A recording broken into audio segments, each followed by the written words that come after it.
જીવ લેશે આ ઘરનારું। ગુજરાતમાં ચોમાસાનો વરસાદ ધોધમાર વરસ્યો છે, પરંતુ આ વરસાદ વચ્ચે વહીવટી તંત્રની કામગીરી સામે ગંભીર સવાલો ઊભા થઈ રહ્યા છે। આણંદ જિલ્લાના પેટલાદ તાલુકાના નાર ગામમાં 2 ઘરનારાનું નિર્માણ લાંબા સમયથી ચાલી રહ્યું છે, પરંતુ મંદ ગતિથી ચાલતા આ કામથી ગ્રામજનો અને ખેડૂતોનું જનજીવન જોખમમાં મુકાયું છે।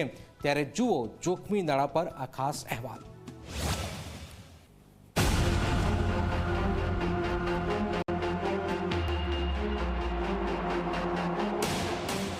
આણંદ જિલ્લાના પેટલાદ તાલુકાના નાર ગામમાં આ ઘરનારાનું નિર્માણ ગત માર્ચથી ચાલી રહ્યું છે, પરંતુ આજે પણ કામ અધૂરું છે।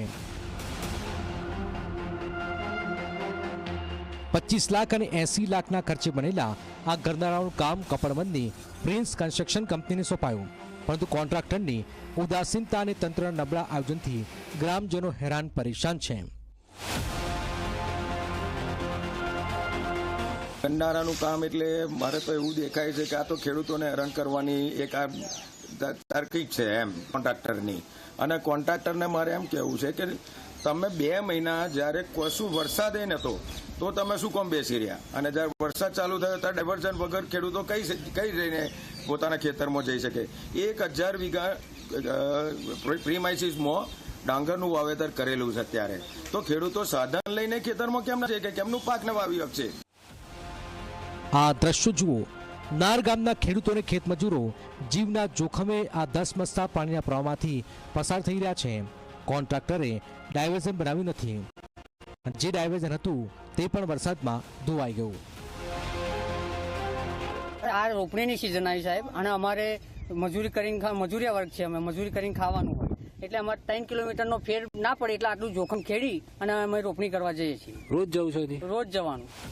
નાર ગામની બાજુમાં આવેલી 1000 વીઘા જમીનમાં હાલ ડાંગરની રોપણી ચાલી રહી છે, પરંતુ ડાયવર્ઝન ન હોવાથી ખેડૂતોને ખેતરમાં પહોંચવા માટે 3 થી 4 કિલોમીટરનો ફેરો ફરવો પડે છે।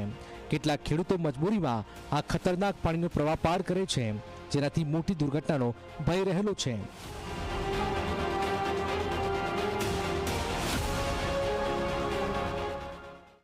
મારે કોન્ટ્રાક્ટર જો ડાયવર્ઝન માટે વાત થયેલી કે ડાયવર્ઝન અમને કરી આપો, તો એણે મને સીધું એવું કહ્યું કે તમે મને ઓળખો છો, હું સીએમનો માણસ છું, અને મને ધમકી આપી।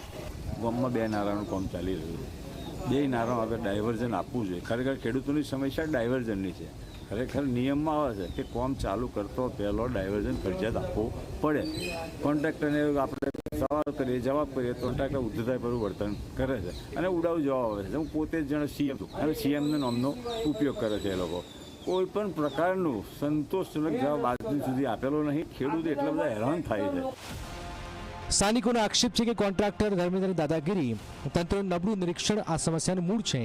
માર્ગ અને મકાન વિભાગના અધિકારીઓને આ અંગે પૂછતા જ કોઈ સ્પષ્ટ જવાબ મળ્યો નથી। જો આવી જ રીતે કામ ચાલશે તો ગ્રામજનોની મુશ્કેલી પણ વધશે અને કોઈ મોટી દુર્ઘટના પણ બની શકે છે।